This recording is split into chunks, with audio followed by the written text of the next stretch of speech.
Well, thank you, Ambassador Habsburg, and welcome to all of our guests at this Zoom discussion of the ambassador's new book, Dubbie, Double-Headed Eagle. If you have not yet picked it up, I encourage you, whether you have children, grandchildren, or other children to buy it for, I'd buy it for yourself.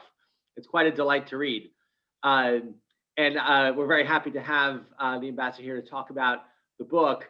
And I'll let him give this some discussion of the book. But first, wanted to highlight one of the reasons why we're delighted to have him here is Russell Kirk and the Russell Kirk Center's long connection with the family. We've attached a couple of documents to sort of focus your attention a little bit in addition to the book. Russell Kirk's essay about Otto Habsburg in 1962, another essay that this ambassador has written on a certain type of feature of Rome that he particularly likes talking about, which hopefully we might get to in this discussion. And I had written a piece in 2004 about Charles I and his beatification. And years ago, I think, Ambassador, one of your cousins, a young Carl, has spent some time at Piety Hill with Russell. Yes. And so we're very happy to have you here and continue that connection. And I encourage all of you folks listening in to take a look at those essays that we've attached. But with that said, I'm happy to start talking about this book, which, as I said, is a delight to read and has a lot of important themes in it. And if you like walking around, at least in a virtual way, Vienna, it's also has a lot to speak for it. And so perhaps, Ambassador, you can tell us a little bit about where the book comes from. What about double eagles and owls attracted you, and sort of maybe the drafting process? Thank you, Gerald, and thank you for the opportunity of talking to you about my book, about this little double-headed eagle. And you know, authors love nothing more than talking about their books for hours. So you have to stop. You have to stop me if I talk too much. Well, where do I begin? If you speak about double eagles, you will have to begin with Habsburg, because the double eagle is the ultimate symbol for the Habsburg family, the Habsburg monarchy. Before that, for the Holy Roman Empire. And as readers of the book will know, the symbol is very old. It goes back thousands of years. So there's lots of theories about what the double eagle is.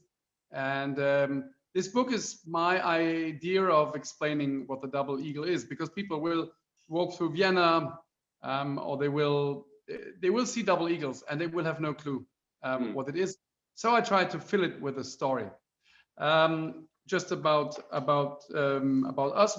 I'm a member of the Habsburg family. We appear in history books from around 1273 to 1918, and of course, surprisingly, we're still around. There is about 400 of us worldwide.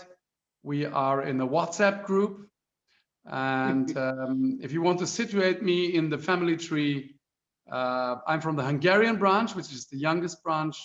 That's why I'm the Hungarian ambassador to the Holy See. If I should explain to you exactly the 4 branches, we need about 1 hour, a piece of paper, and a bit of whiskey. But to cut things short, we're all descendant of Empress Maria Theresia, and I have a coin where you see her. This is her face, and on the other side of that coin is a double eagle.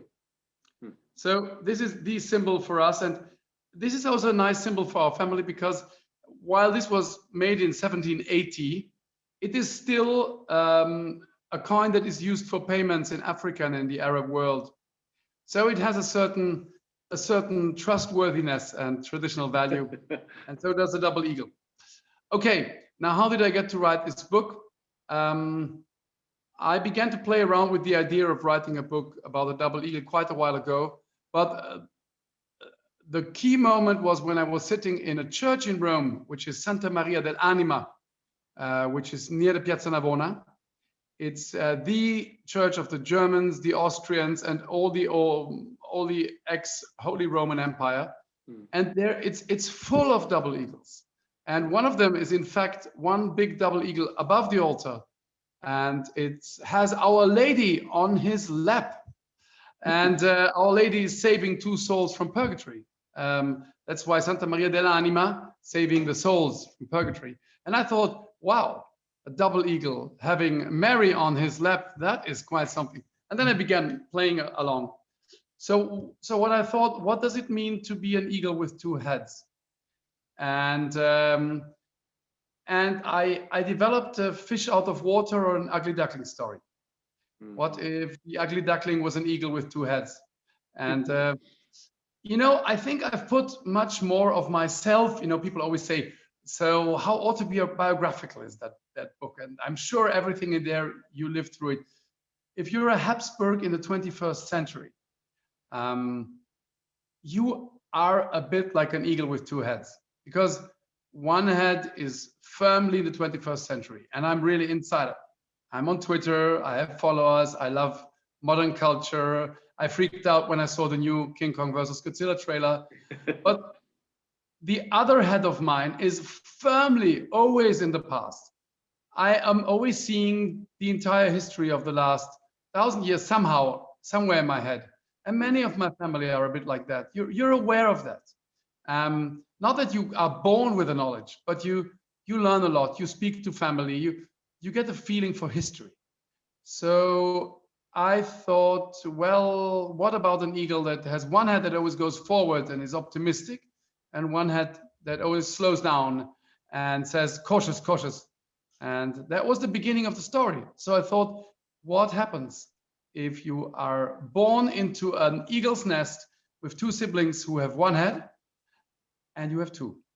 And you realize, try to learn to fly. What happens if your father tries to teach you to fly?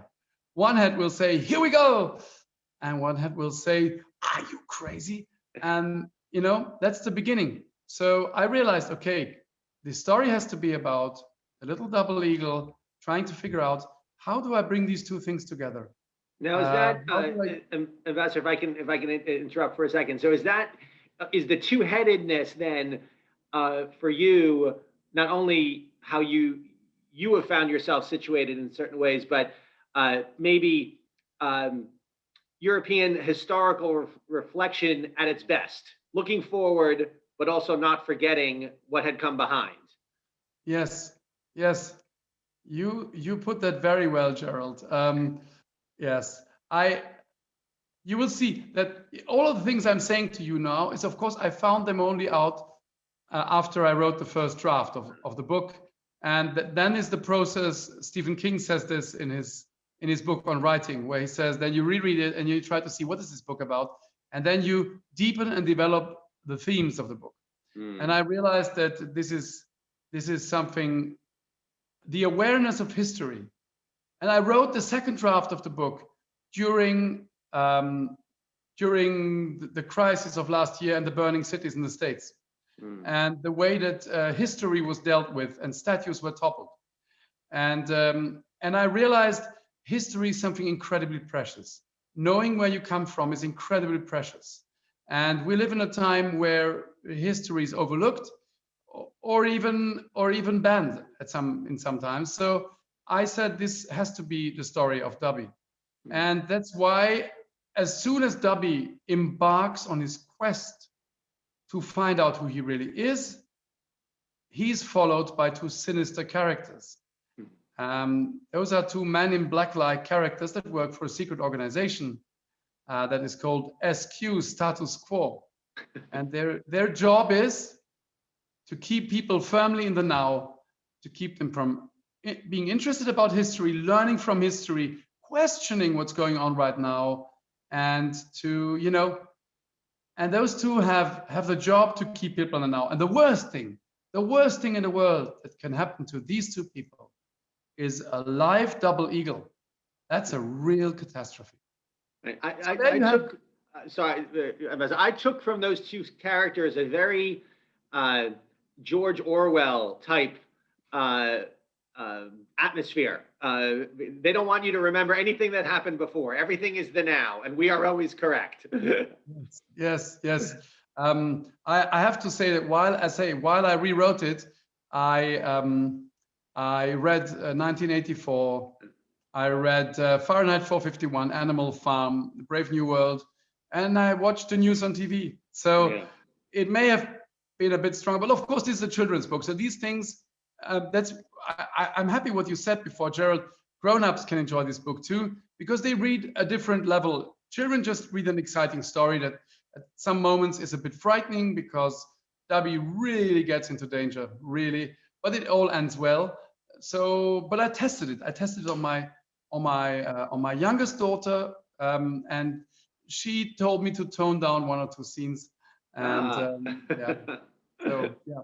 So that's what it's mostly about. But there are other topics in the book. There is the topic of family.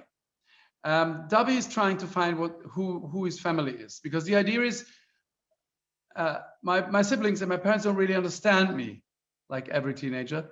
I have two heads. They don't understand me. And then the owl comes and says, there is a city where there's all sort of images of eagle with two heads. So perhaps your family is there, and perhaps you find them there. So he embarks on this quest, and he's helped by this girl that he meets after 4 pages of 5, more or less. And he doesn't know that, is a runaway. So she ran away from her family. And so one of the big topics is family, where you belong, who is really your family, what is really the place where you can always go and always feel at home. And yeah, and that also is developed across the story. And then, as you said before, it's also a very nice book to read while you walk through Vienna, because I'd say 2/3 of the story take place in Vienna, and you have all the central landmarks of Vienna with a special spin. Mm-hmm. Well, I do like the doubled family theme, and for the following reason, that because it could represent a number of things, and you don't have to tell me if it represents anything, but you have your biological family and your intellectual family, perhaps, Yes. that who need not be the same, and both can be equally loved, but in different ways, and you may have to move back and forth between one and the other. It could be your human family and your supernatural family and the church, if that's the way you want to think, that there are two separate but overlapping things. And I really like how that theme comes out when Dubbie goes through their various adventures and finding this group of potential others in Vienna. You're absolutely right, because one of the topics we also talked about with the publishers, with the wonderful people at Full Quiver Publishing, they said, isn't there a danger of he leaves his family and doesn't return to them? But we're writing a book about family, and you're right, what he finds is his real family. In this case, not his biological family, but perhaps his spiritual family, because he wants to find the other double eagles where he belongs. So there are different kinds of families. I mean, you haven't mentioned it, but I have 6 children and a wonderful wife. I'm married since 25 years. And of course, I've written a few novels before that. And there is very often a strong young female character in it, because I have 5 daughters. So I can appreciate all the things that girls go through in certain ages. And so you can be sure that Emma is influenced by several of my daughters, without, of course, being one of them. Right, right. And does the owl have any significance, and why it wasn't a turkey or vulture or some other kind of bird helping Dubbie? I think that I may have chosen another bird if Dubbie would have been born in the States. But the owl is wisdom. And the owl is Amanda, which means she's lovable, and she probably won't. No, Aulalia. Aulalia. Oh yeah. Honestly, the owl was just a plot device with wings, because somebody had to get Dubbie on the road. But I like owls very much. We are very often in the forest, and they're very quiet. They know much more than everybody else. And if you read the story to the end, you will realize that she plays a far bigger role, and perhaps not for the first time, than you think in the beginning. So, yeah. I think that's right. And can you tell us a little bit about the drafting and translation process? Because I think there's a reference in here to a family member that translated the text, and maybe you could tell us a little bit about how that ended up. Well, first of all, I wrote this book in German because my mother tongue is German. My Hungarian wasn't mother tongue. It was one of the languages, but not my mother tongue. So I wrote it in German. Then I tried to get it onto the book market in Germany. And my agent, I have a very good agent, tried it. She loved it. She didn't find a place for it. Then I talked to my daughter who studies English and said, why don't you try to translate it into English? And she did it. And the way how it finally came to be printed is the wonders of Twitter. The wonders of Twitter. I reached out to somebody whose book my daughter liked, and via direct message. And this lady, who is Amanda Lauer, had the idea to present it to this very small Canadian publisher. And the husband of the publisher is the designer of the book, who made these absolutely adorable drawings of the little double eagle and all the rest. And we clicked right away, and suddenly the book, suddenly the book happened. So it was quite a series of wonderful things happening. There seems to be an Italian version on the horizon for March. I, of course, want to have a version that is set in Hungary. That's going to be, first of all, I want to have an Hungarian version, and then I'm thinking about the sequel. I have an idea about the story already. And so it's going to move on, but it's absolutely lovely to see something come alive. And my great dream would be, of course, an animated movie, because I've worked as an animation producer for a few years, among other things. This story is very visual and very, very cartoony. So yeah. That's true. It is very visual, and you do want to see Dubbie and Emma move through Vienna. You want to watch them and watch the surprise and wonder on the double eagle's face as it sees the others of its kind in the various places you describe so well in this book. In fact, I put in one cartoon special effect because all the coat of arms with double eagles are flat like a pancake. Yeah. So Dubbie pokes fun at that. At some point, he tries to transform into a flat double eagle, and it works. So this is something very cartoony. But yeah, that's wonderful. Of course, the book is also a shameless piece of propaganda for the Habsburg family. I'm aware of that. Because I'm very present on social media. I'm a bit of a social media presence of the Habsburg family. So I really love this family. As I told you, we're 300 to 400 people. We're all over the world, most of them in Europe, some in the States, some in Africa. We've got African cousins who married African wives. So we're really, I think, even in Asia, yes. So I think we're nearly everywhere. Wow. And in Australia, yes, I think we tick all the continents. Wow. And we meet on WhatsApp. We also met here in Rome a few years ago and visited the Holy Father, all 300 of us. And, wow. The Pope, it was an incredible meeting. It was an incredible meeting because he came in and there was this old, beautiful Renaissance hall full of family, and it was one family. And the Swiss Guard said, "Wow, we've never seen such a big family." So, That's wonderful. That's wonderful. Do you have a potential timetable for the sequel coming out? Is this something you're working at diligently, or you're still early in the stages? Well, right now I'm still thinking about it. My youngest daughter already told me, I want to help you with it. And I have a rough outline. But the great thing is when I wrote Dubbie, I also had a vague outline in the beginning, but the story changes while you write it. Yeah. So I have been approached via Twitter by someone from Albania.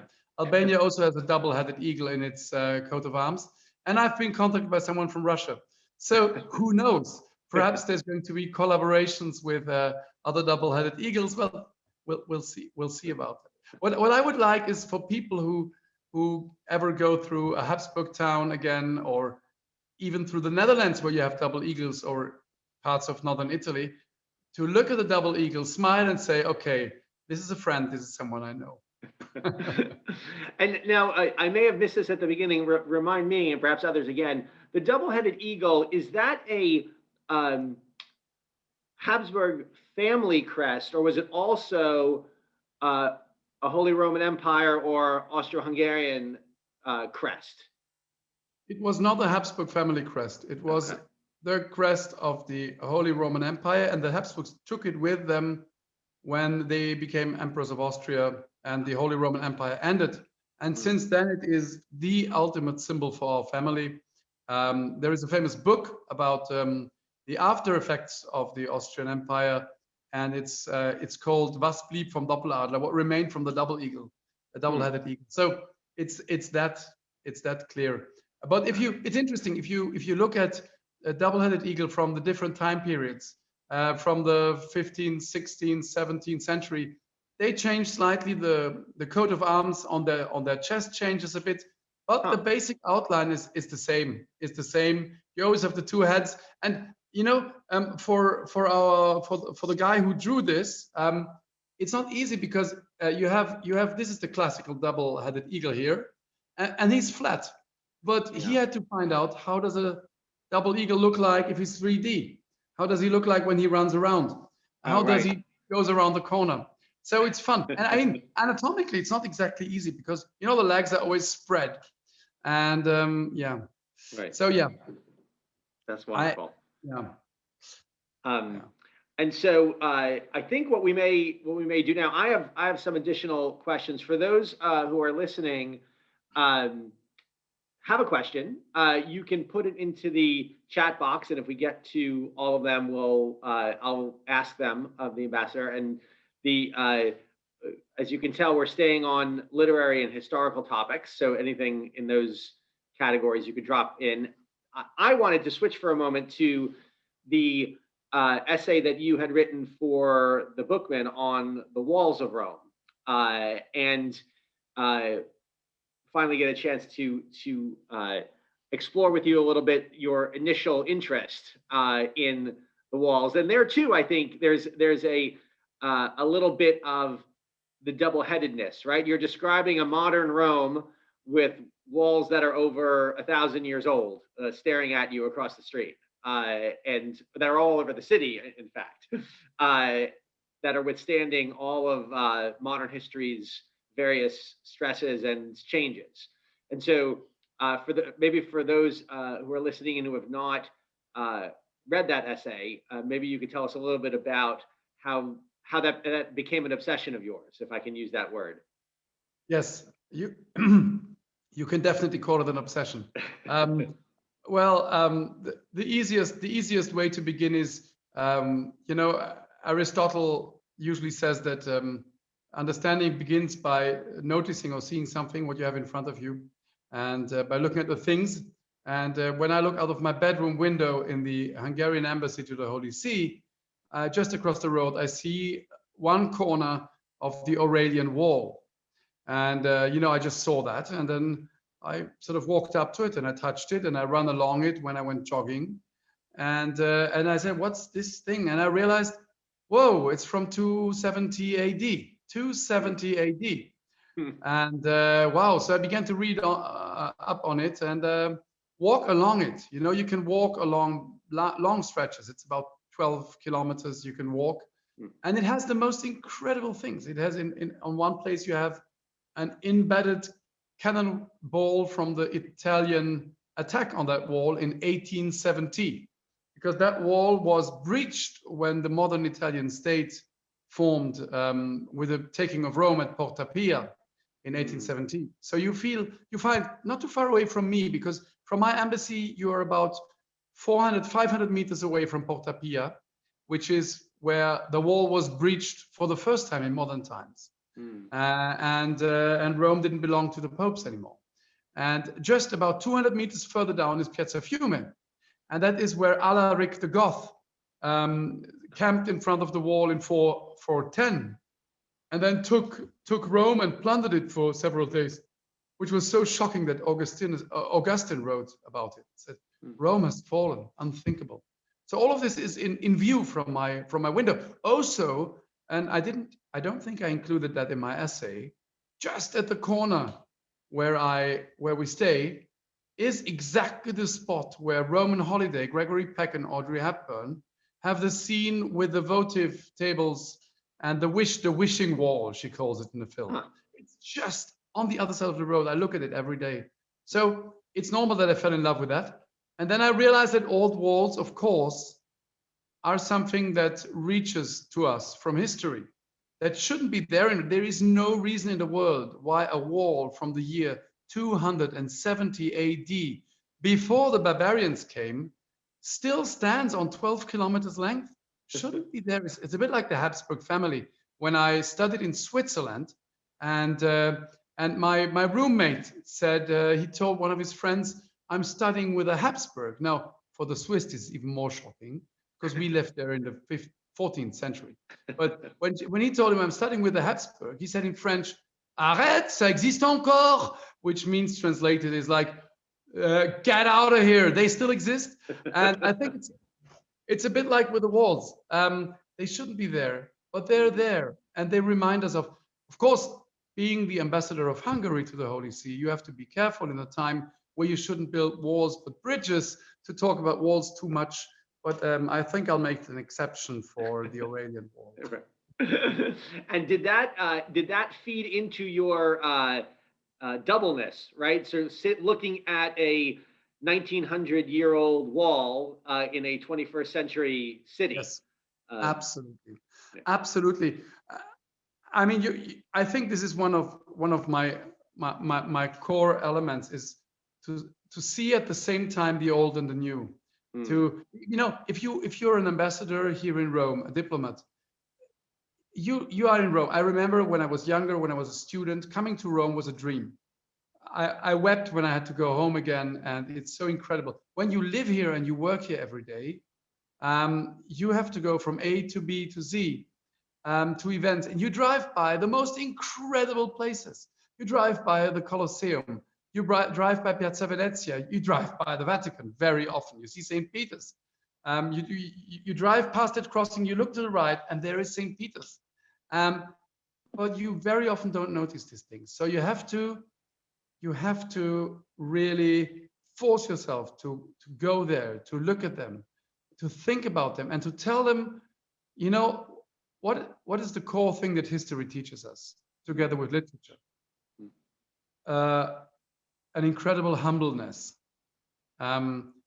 We have this tendency, I think it's Gomez Davila who wrote, the foremost duty of a historian is to convince his generation that history began with them. It's very ironic, of course. Most people think that, yes, history is there, but anything before the arrival of internet, those were Neanderthals with the knuckles scratching on the floor when they walked. No idea, stupid, idiotic, no idea of the world. So if you look at history, if you look at, today I made a tweet where I showed fresco paintings that were painted for Empress Livia, wife of Augustus. Absolutely breathtaking. That was more than 2,000 years ago. When you go further back and you realize they were as intelligent as we were, they were as brilliant, they were as convinced that they were the crown of the universe. And they're gone, and here are we with our shallow, superficial modern life, bombarded by social media, entertained to death, amused to death, from morning to evening. We have no idea. We have no idea. So there you go again. So I love the modern world. You see, I'm totally engaging with it all the time. Far too much, my wife would say. My children take my mobile away and say, "That's it, thank you, that's enough." But at the same time, You know what's my favorite double thing? I did a few double things. One of the double things that I did was I went on Twitter this summer. I do this regularly because I'm trying to fight against legends about history. And one of the greatest legends out there is people think that in the Middle Ages the church thought the earth was flat. It's my favorite historic urban legend.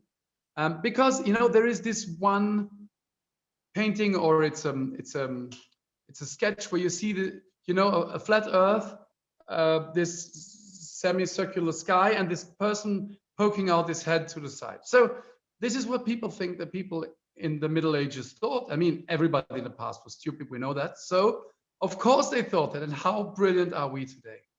So what I did was, when I got married, a few friends gave me an old copy from the 16th century of Cajetan's comments on Thomas Aquinas' Summa, because I studied Thomistic philosophy. And they're really old. They're from the 16th century. They're in this, in this parchment, and they're really huge, and you have to open them with two hands. And I opened them, and I opened it to the first question of the Summa. The first article, the first page, and I just took a snapshot and I put it on Twitter. And Thomas Aquinas, in the first article of the Summa, on the first page, at the beginning says, the mathematician and the scientist prove with two different ways that the world is round. And and then you show that on Twitter. I say, look here. I know you believe people were stupid, but they weren't. right. And I had a similar conversation with my children, where people were at school or otherwise were circulating that rumor, and I had made the same point that not only were they smarter or as smart as we were, they did the same thing without a computer doing the calculations for them. And without the modern tools to figure that out. And yet we should be astonished at how close they came. And we're so proud of ourselves because we use these instruments. Yes. No, I think that is very helpful. Yes. I think we cannot often enough remind people of that we are tiny dwarfs on the shoulders of giants. And we are not the greatest thing since the invention of raspberry jam. That's right. So, good. We have some questions. So the first, I think, is a hopeful question for additional book sales, Ambassador. One says, what is the possibility of your other works to be translated, if they haven't already, into English? Your earlier novels or other works? Well, I just give you a short run through what I wrote before, but I don't think it will be. I think probably not. So you have to learn German for that.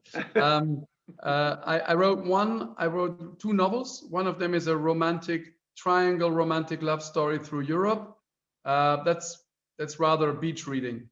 I wrote the other one is rather intellectual. It's a take on a short novella of Georg Büchner, who was a German writer from the 1830s.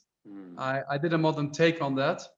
I wrote one book which is it's on castles and manors, and I try to explain what a castle is, how it is to live in there, and why rooms are the way they are, and all that. Right.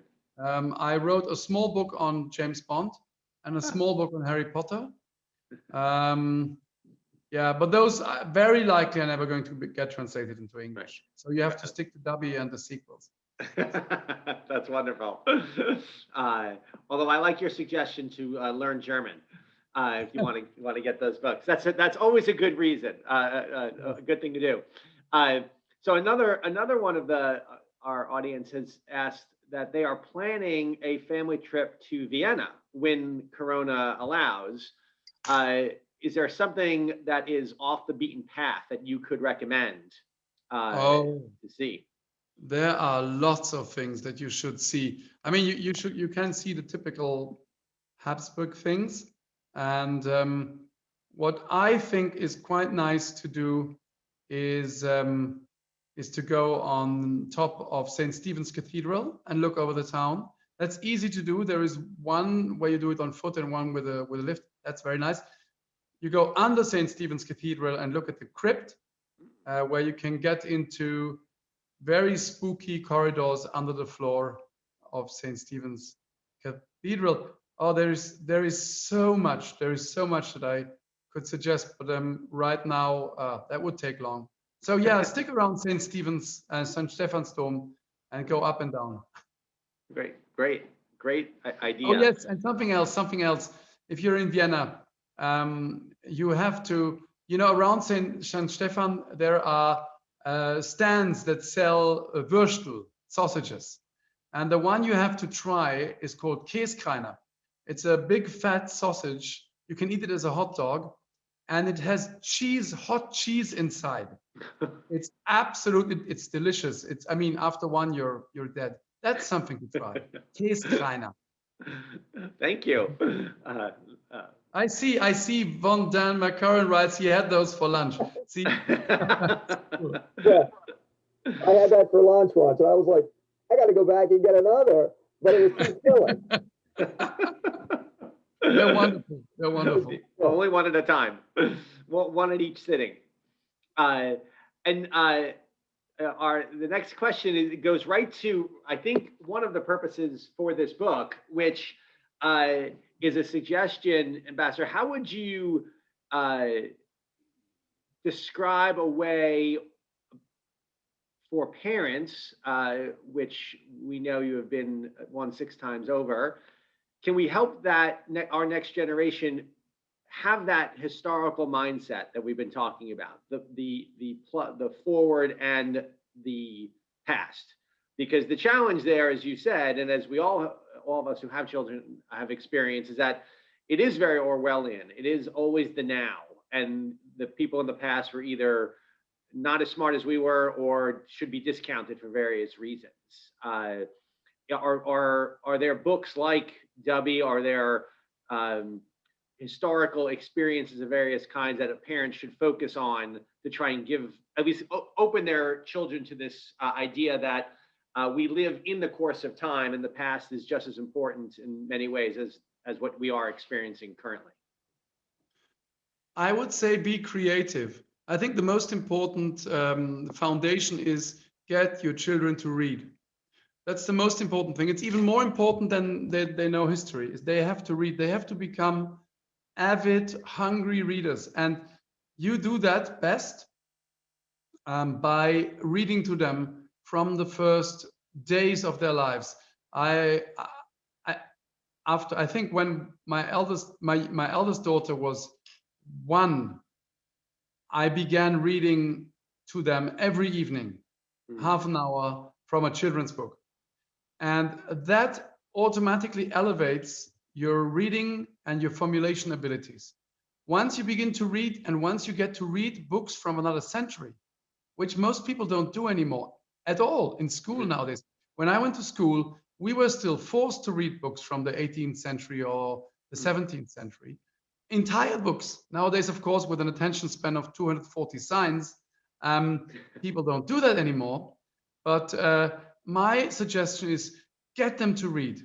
And when it comes to history, be creative. Let them watch good films, good movies about historic events.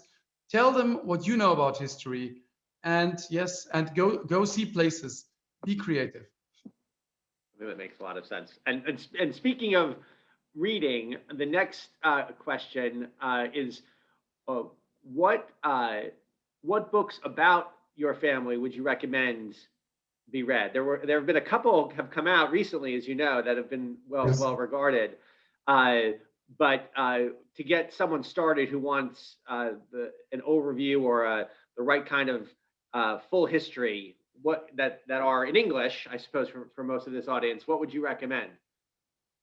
Yes, well, there is. I think there's 3 books that you should read, in my opinion. One of them is a new history of the Habsburgs that came out this summer by an English author who, to my great shame, I have to say right now, I don't remember. You find him on Twitter. I wrote about him. And I wrote a review about his book for the Catholic Herald. And this is a very, very good book. It's a very good book because it gives you a great overview of the Habsburg family. It has one or two things that I don't like that much about it. Most of all, the author is not, he doesn't get Catholicism, to say it honestly. And if you don't get Catholicism, it's a bit difficult to understand the deeper levels of the Habsburgs. So I'm sorry that I see, this is sort of embarrassing things that happen when you get as old as I am. But yeah, you'll find it. I wrote a review. You put in a review Eduard Habsburgs, and you'll find it. The second book is yes, Martin Radi. Thank you very much, Martin Radi. You're absolutely right. It's a really good book. I learned a lot about my family, and I've been reading books on my family for a while. Many details. Yes. So Martin Radi. The other thing I don't like about Radi's book is it's not a very cuddly book. You don't get a feeling for the family side of family. It's a historic book. It tries to give you the big lines. So if you want to get to know the Habsburgs in a more anecdotic, personal, down-to-earth, and charming way, you have to read Dorothy Guise McGuigan's book on the Habsburgs from the 60s, I suppose. That's a very good one. You really get an idea about the family. It's not the latest research, but it's a good one. And then, of course, because I've seen one question while I was talking about which is my favorite Habsburg, or which are the favorite. I made a poll on our WhatsApp group among the younger members of the family, which is your favorite Habsburg? And I mean, most people of my generation would probably have said Empress Elizabeth, Sissy, because of the movies with Romy Schneider and because she was so romantic. But the young generation was nearly unanimous. You had Blessed Emperor Karl in the first slot, huge distance. Then you have Emperor Francis Joseph, and far further down, people like Maria Theresia or like Maximilian, Emperor Maximilian, and others. And so Blessed Emperor Karl, for obvious reasons, he was a saint. He was an exemplary family father, Christian, and emperor in a hugely difficult situation. And if you want to know about him, you have to read Charles Coulomb's book that came out basically a month ago. Go buy that. It's a breezy read. You learn a lot about history. In fact, for those of you who buy this book, and you should, you will have to take deep breath for the first 2 or 3 chapters, because Charles Coulomb is aware that most people have no clue about history.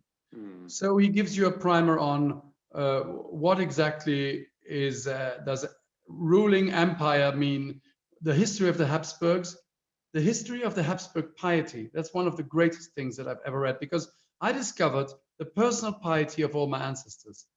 Very, very touching. So these 3 books, Radi, Guise McGuigan for fun, and Charles Coulomb, and you're well off into the Habsburg family. And there are many others that I haven't mentioned because I just didn't get around to read them. Right. And my son would say his favorite Habsburg, and the one that there should be a movie made about him, is Archduke Charles, or Karl, one of the brothers in 1815, more or less. He was the first man to beat Napoleon in a battle, which was the Battle of Aspern. And I'm quite proud that Habsburg was the first man to beat Napoleon. I did not know that. So that fact alone has been worth this entire discussion of all these different interesting topics. And I think you had seen this question just before we started, but can you discuss a little bit Blessed Charles' attempts after World War I and the throne, his attempts, and then the objection to him trying to regain the throne? Yes, from a 21st century point of view and from a post-World War I point of view, the idea that this man in exile should jump into a plane fly back to Hungary and try to reclaim his throne after he has lost in Austria sounds absurd. We would say like, you have to know when it's over and all of that. But he didn't do that because he was power hungry or enjoyed ruling so much. But first of all, he was encouraged by the Pope. He was encouraged by several other people. And in fact, he was still King of Hungary. Admiral Horthy, who was there, was just homo regius for him. And many people felt that if a Catholic king would be in Hungary, this could stop communism from arriving in the rest of Europe.